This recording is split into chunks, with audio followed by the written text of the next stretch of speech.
Bitter criticism, what do you say? Let's free Milou. You will get stinky? Yes, I know you will. You will. But anyway.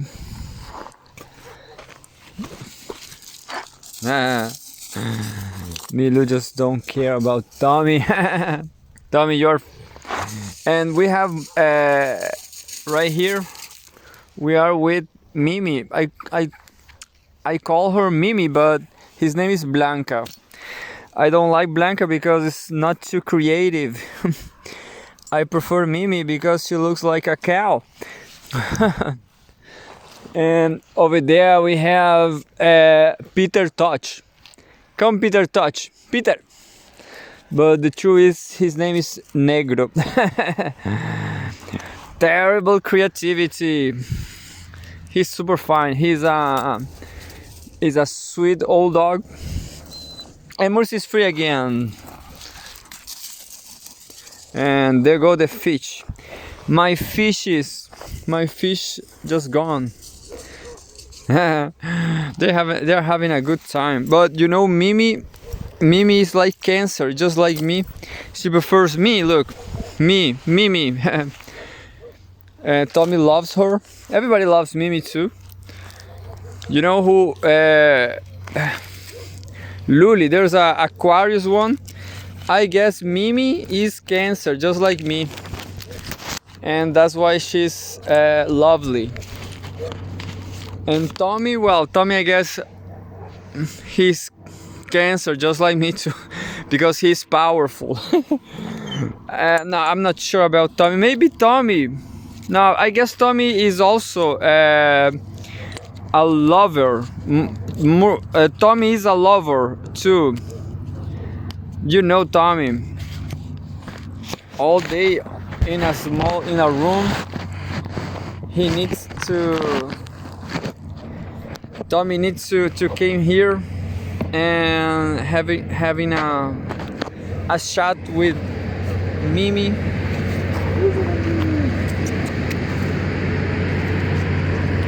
So here we are with Mimi today, and I have to pay an eye to see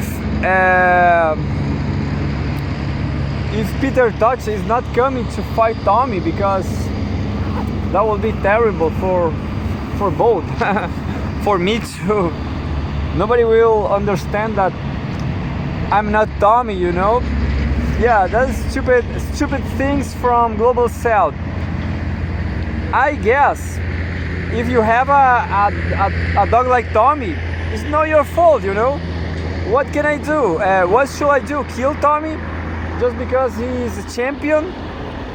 You know what I do when Tommy is under attack, just like with the Akitas? I just let Tommy I just let Tommy suffer a little bit, you know. To be fair, you have to lose sometimes, Tommy. Anyway, I don't have this.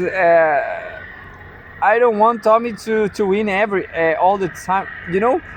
In the fact, I don't want Tommy to fight in the first place, you know. In the first place, I don't want Tommy fighting, but it's something that Tommy do.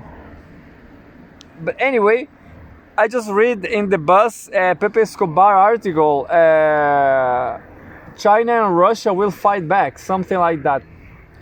And now I went to Strategic Culture. A forbidden this website, this journal, this is forbidden on Facebook. Can you believe this? Pepe Escobar once and myself, you know, I don't know what to do with my life, but Pepe Escobar is a journalist. He was ejected from Facebook. He was blocked, cancelled, just because. So what about the world we live in? Where's the freedom? Where's freedom? But anyway, Hugo Dionisio from Strategic Culture. This site is censored on Facebook. So May 26, 2024, Portugal failed as the European Union fails, as the USA fails to see. Boy, that truck is noisy. I will start again. And well, this news is something like Russia is conquering Lusophone countries. That's the headline. Like, Russia is friend of Portuguese speaker countries.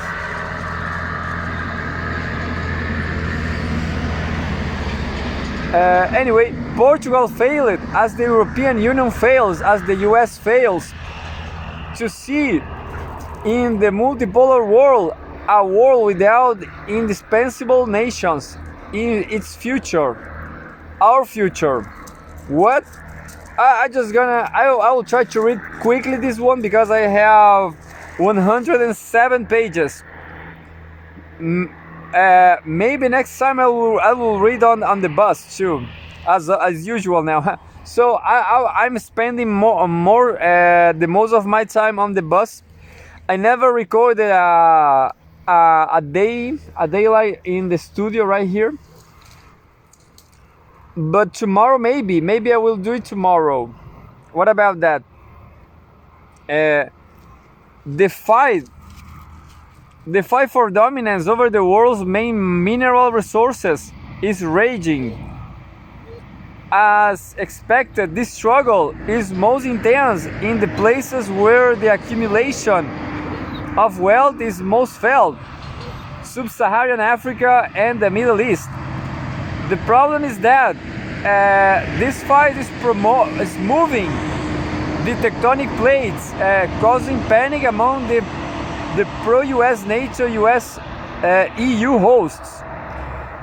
The deepening of relations between China and the countries of the global south, and Africa in particular, accompanied by Russia's intervention on the African continent, initiating an effective fight against terrorism. The same terrorism that justified for almost 20 years the presence of missions of the European Union and the USA in the continent. This article is fine, is doing well. This guy, Hugo Dionysio, is doing well. On the continent has been causing a wave of despair and recrimination across the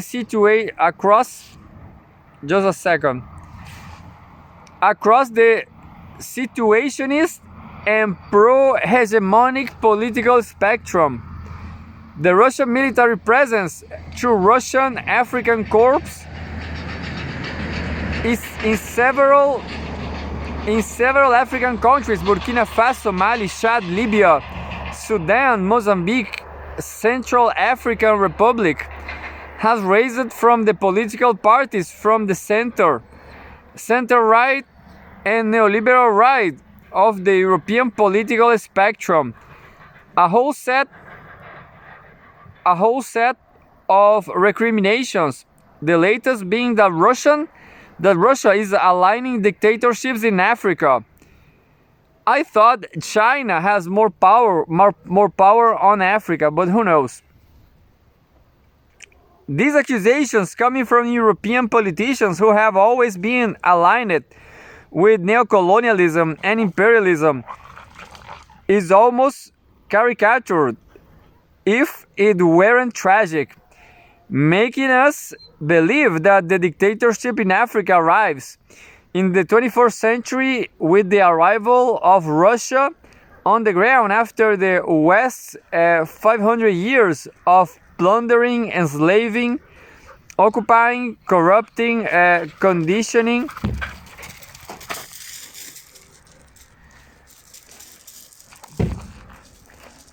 That's Luna, I guess. Yeah, remember, the problem is Peter Tosh. Peter Tosh is a male, but I guess Peter Tosh, the male. Peter Tosh is beautiful, but I'm not seeing here. I guess he just gone away, smoked some pot. No. Peter Tosh is an experienced male. He understood that he is not a peer competitor to Tommy. So Peter Tosh respects Tommy. Is the most wise things to do. And the most impressive thing I see on Peter Tosh is when we are walking with Tommy and the other boys. He just cover us. He's backed us. You know, he's like the alpha. It's pretty nice from Peter Tosh. He escort us. He guard us. Understand? Peter Tosh. And this is Mimi. Mimi is such a beautiful lady, isn't it? All the dogs over here, they are crazy about Mimi. She's kind of sweet, you know. Anyway, I mean, her urine is delicious for the dogs. Imagine drinking urine. I saw that happen on pornography, but anyway. I guess that's not so bad, you know.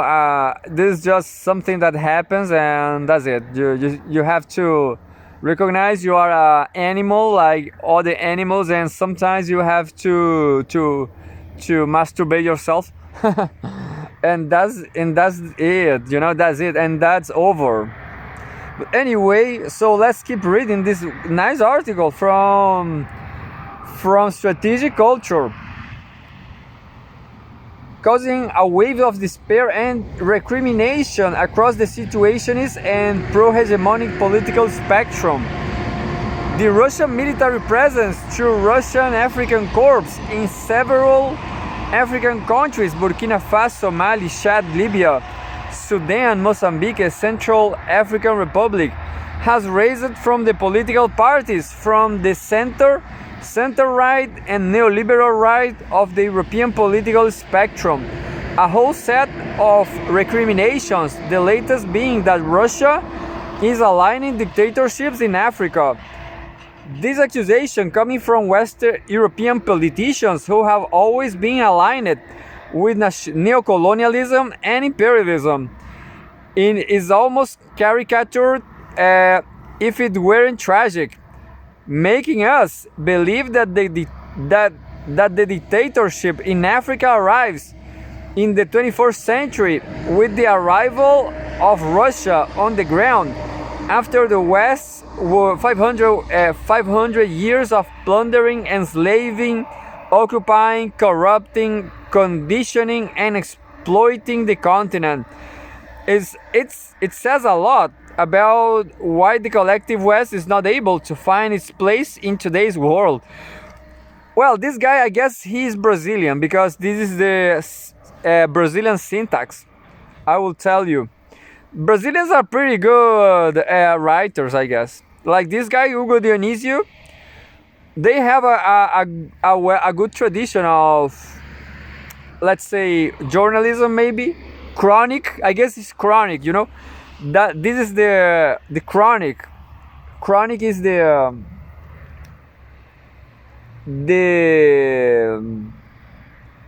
I forgot the word. This is the I forgot the word.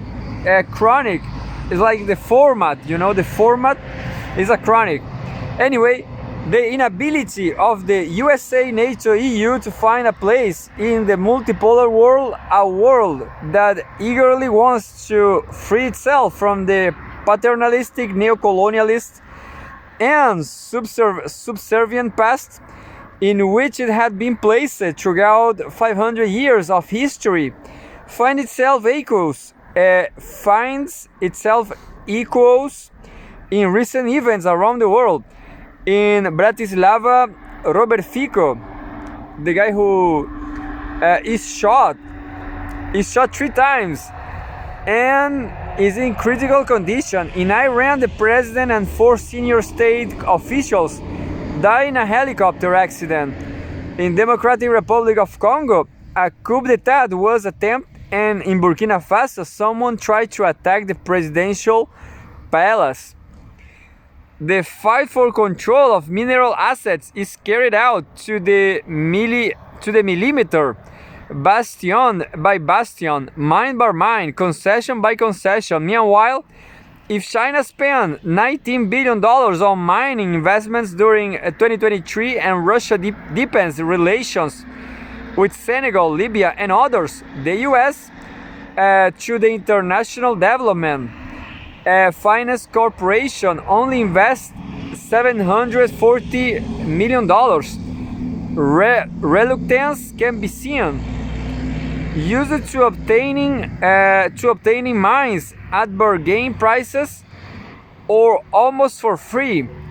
Western countries are now faced with the need to also have to pay, which is a problem because the Western model is what the First Lady of Sierra Leone mentioned in a recent interview.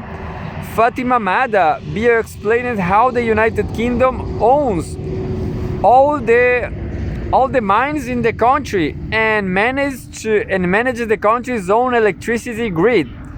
The West has to make sure they behave well.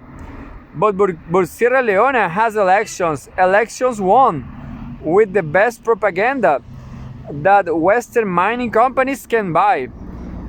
If an example exists to demonstrate that the problem does not lie in the existence of a false democracy controlled from Wall Street, but in the conditions of sovereignty that each state effectively has to develop, it's Sierra Leone.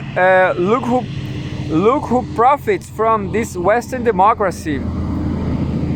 It is for these reasons, for perpetrating this type of stereotypes and fallacies, that the collective West continues without understanding that what is happening to it, and without understanding why, more than 500 years after the arrival of the Portuguese on the African continent, the African people still want to be free.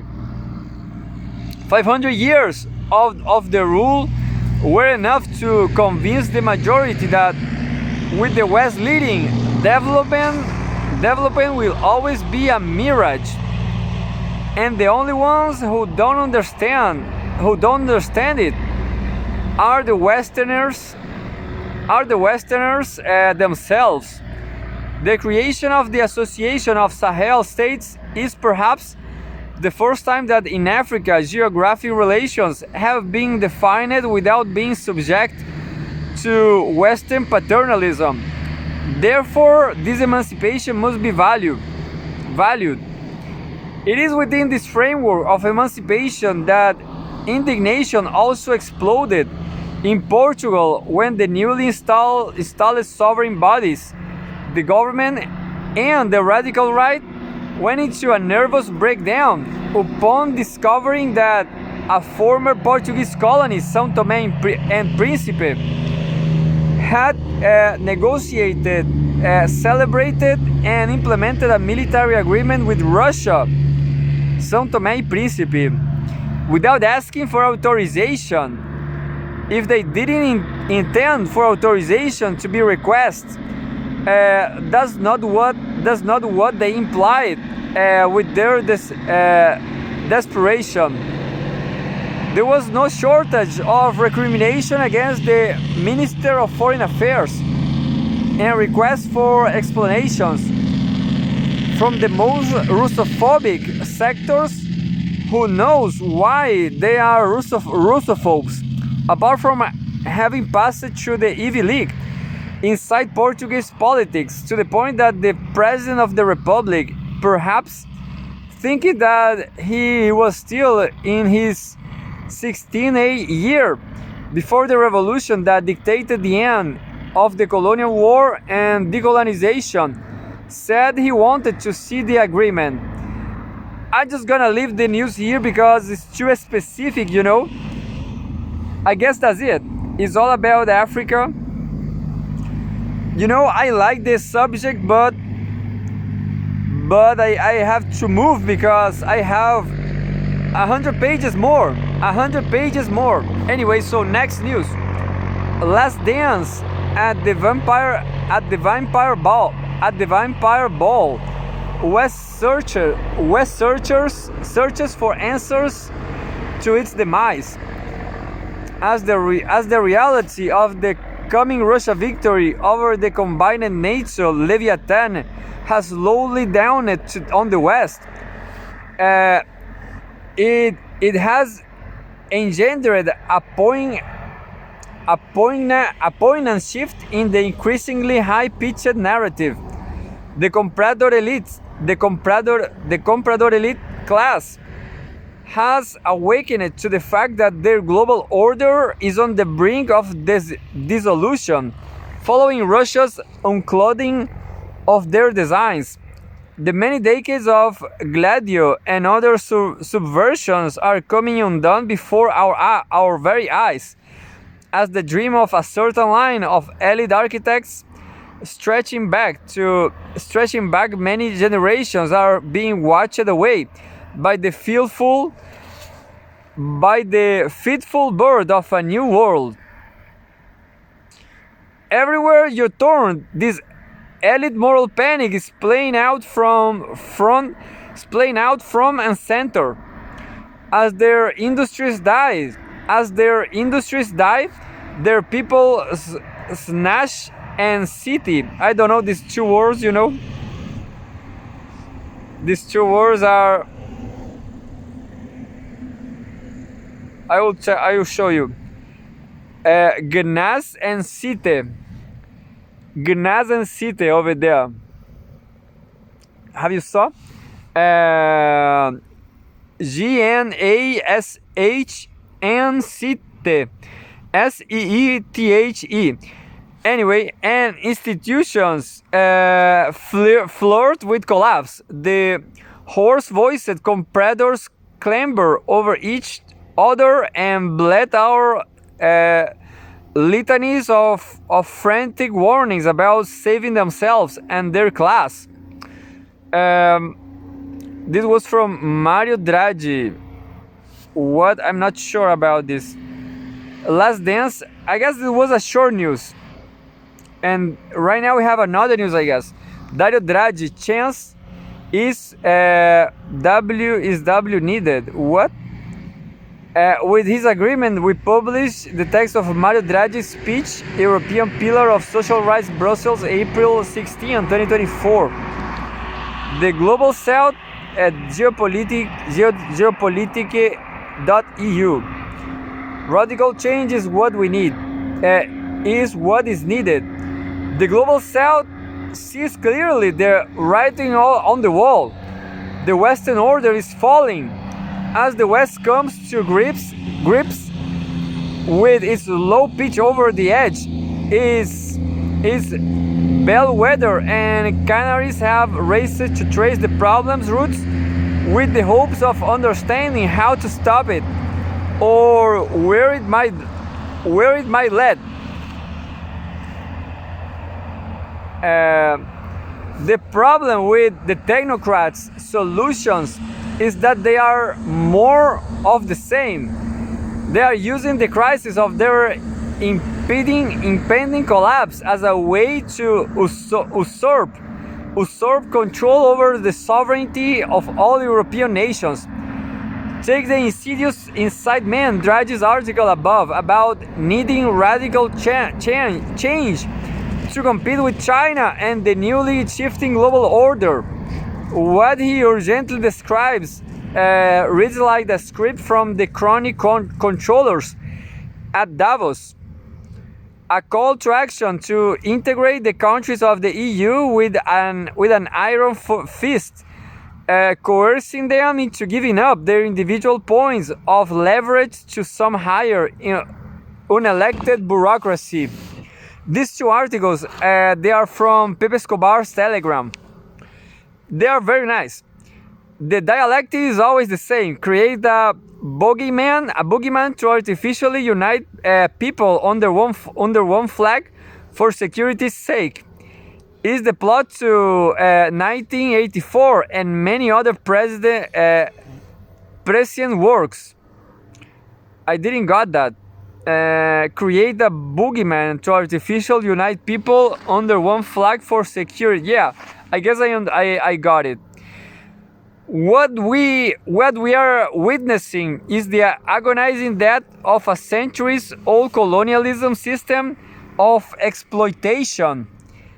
It is the hegemonic European and Anglo empires' corrupt extractive dominance of the global economy for the trickle-up benefit of a class or elite merchant and banking families whose power and influence span centuries.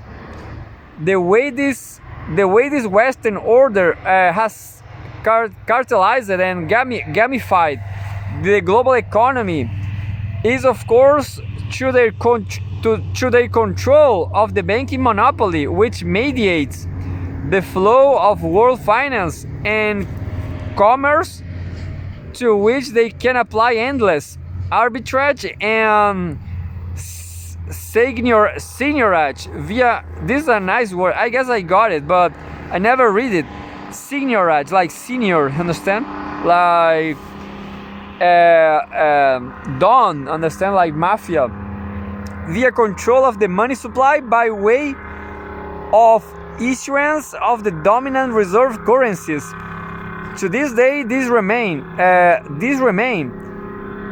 The dollar and euro, which together have combined for nearly 90% of global trade exchange. That's it.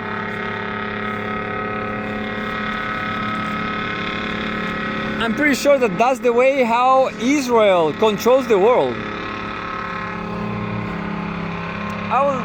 I will read again when the truck goes away.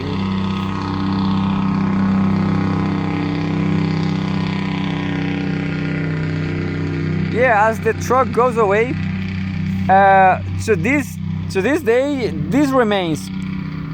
The dollar and euro, which together have combined for nearly 90% of global exchange.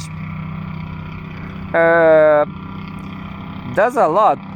The way this, I'm gonna read the whole paragraph again. The way this Western order has cartelized and gamified the global economy is, of course, through their control of the banking monopoly, which mediates the flow of world finance and commerce, to which they can apply endless arbitrage and seigniorage via control of the money supply by way of issuance of the dominant reserve currencies. To this day, these remain. The dollar and euro, which together have combined for nearly 90% of global exchange. That's it, what I was trying to find. Tommy.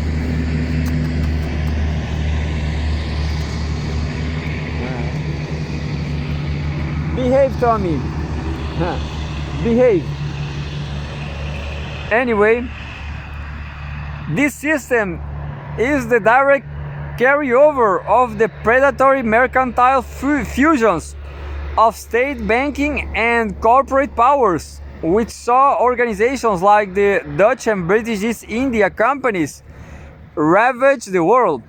But as the sun set on the British Empire in particular, at the turn of the 20th century, the crowd began to get increasingly restive about the rising powers of China and Russia. This is a pretty nice article. Well done. I don't remember who wrote this. We have, is anonymous, I guess. No, this is Mario Draghi, I guess. Mario Draghi.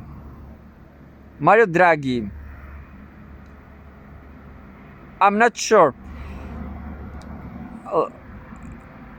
Geopolitical EU, radical change is what we need. It's what is needed.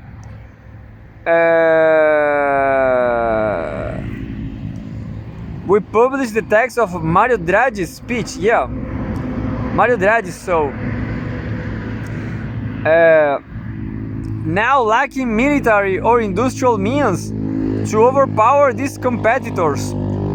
The waning British Empire has forced to restore to progressively devious and underhanded tactics to rig the game invariably in its favor, hamstringing the Eastern giants at every turn. Over time, this had led observers to wonder what is behind the perceived internal animosity Britain has for Russia.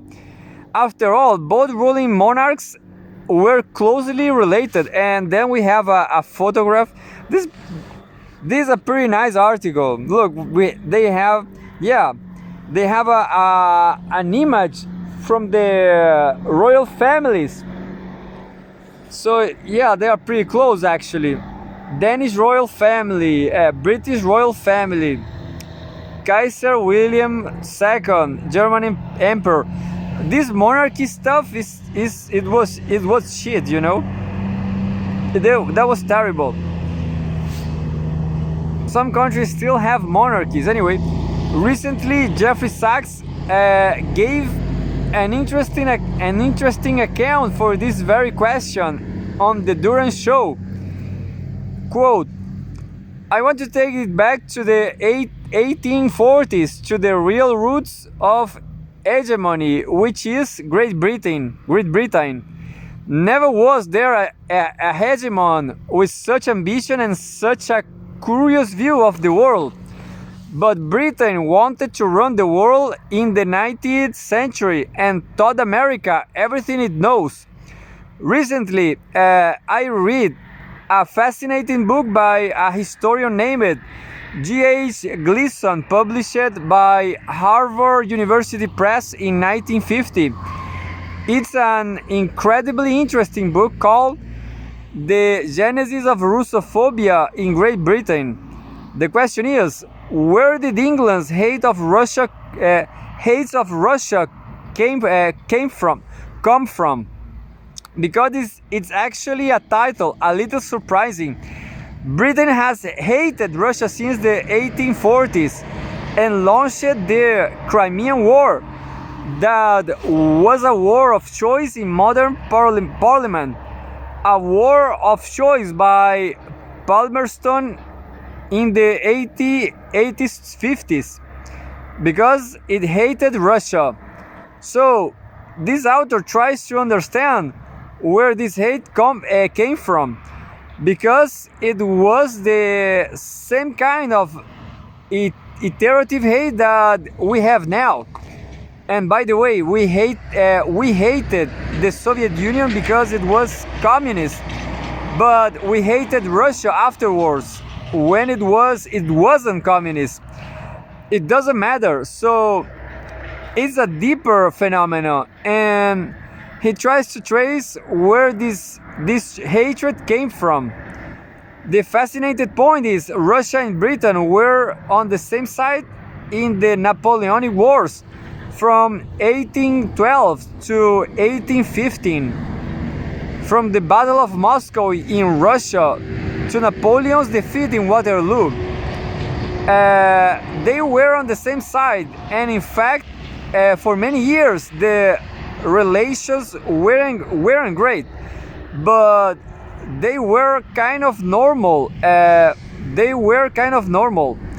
So this historian reads every snippet of the newspapers, what's written of the speeches, to try to understand where the hatred arose.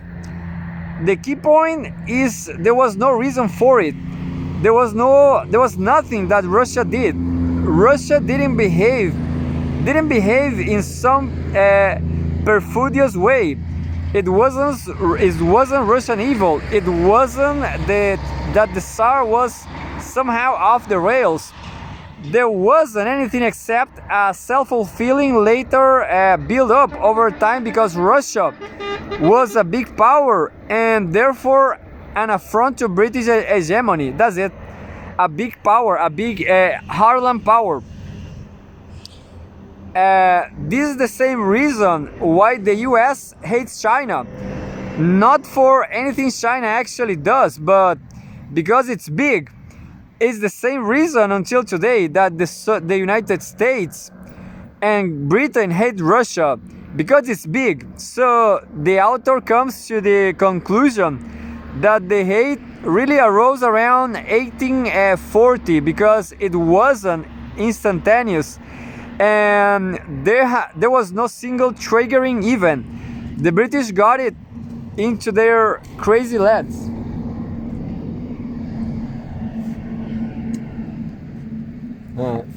And this is Luna. Come on, Luna. Looney. Luna is crazy. Well, this article is very good. I guess it got a little redundant in the end by a strategy of rights, you know, of writing. But I guess it's super fine because it wasn't instantaneous and there was no single triggering event. The British got it into their crazy heads that Russia was going to invade India through Central Asia and Afghanistan. One of the most bizarre, funny, wrong-headed ideas imaginable. But they took it quite literally and they told themselves this: we are the imperialists. How dare Russia presume to invade India when it had no intention of doing so? So my point is, it's possible to have hate to the point of war, and now to the point of nuclear annihilation for no fundamental reason. Talk to each other.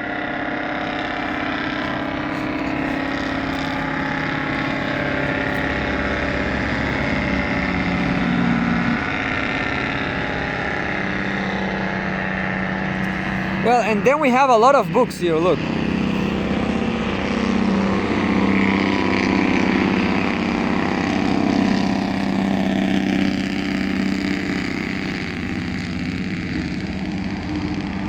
As you can see, it's impossible to read this article because it's huge. Because this article is huge. Impossible. But I'm gonna read the. You know, I have this new method. I'm taking the same file full of articles, and then I'm reading on the bus. Yeah, by this time nobody told me nothing. You know, actually people come close to me to listen. I guess nobody complained because everybody's listening reggaeton and. Urban music, you know. I guess not everybody likes that. Anyway, I don't like. So it's fair, you know. If everybody is making noise on the bus, I will I will read some news too, you know. May 27, 2024, Homeworld News. Taiwan to get better weapons than Ukraine. US. I guess I'm gonna read all this tomorrow. Taipei gets to have the newest American military technology, GOP Representative Michael McCaul has said. That's a news from Russia Today. So, Pepe Escobar Telegram this time was awesome, you know. I guess I'm going to read the full article I was reading. I guess they are trying to sell a book, you know, but that's fine. That's awesome. Home business news. Russian crab conquering Chinese market data. This is not so nice, so interesting. Exports jumped last year following Beijing's bans of seafood from Japan. Russian crab exports to China soared by more than a third last year. Official statistics show. Well done. I guess I like that. May 27, Home World News. EU must make choice on Israel, Borrell. Supporting both the Jewish state and observing international law is becoming increasingly difficult, bloc's chief diplomat says. von der Leyen possesses proposed vaccines for minds and shield for democracy. What? The European Commission President's campaign features an unprecedented preventive crackdown on wrong thing. This news is strange. And we have a beautiful journalist. Look, a beautiful woman. Woo! This is, who is the name? Rachel Martin. Well done. By Rachel Martin, a columnist, political strategist, and host of independently produced talk shows in French and English. But I guess somehow, this woman don't call my attention. I guess she's not that special. Her articles are not so great. Let's see something. Ursula von der Leyen speaks during a debate at the European Parliament in Brussels. One of the hallmarks of the European Union is that if something sounds too good to be true, it usually is. In fact, it often means that the exact opposite. Take for instance the idea that Ursula von der Leyen, the European Commission President, is running for re-election when in reality she's just publicly squabbling with a few other establishment hacks to be handpicked and confirmed by the establishment itself, not by popular vote. But that hasn't stopped her from cosplaying as an actual democratic candidate. It's not like she didn't have the opportunity to actually be one, rather than just play one. But when the German colleagues asked her to run for an elected EU seat in Germany to establish some democratic credibility, she reportedly declined the inconvenience. Yeah, that is a good article. I'm gonna read tomorrow, I guess. I'm kinda messy, isn't it? Because if I start reading this tomorrow, I will have to read the same paragraph I just read.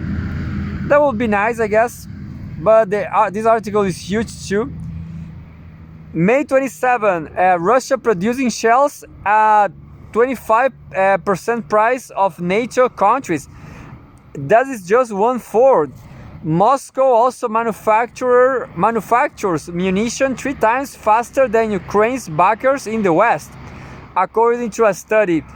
I guess that's because it's an autocracy, it's easier, I guess. They have the bureaucracy. And they need to do it, in order to survive.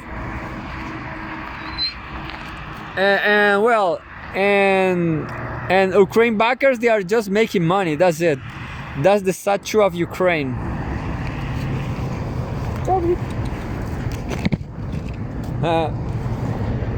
Mixed dogs. Hey, stop it, mixed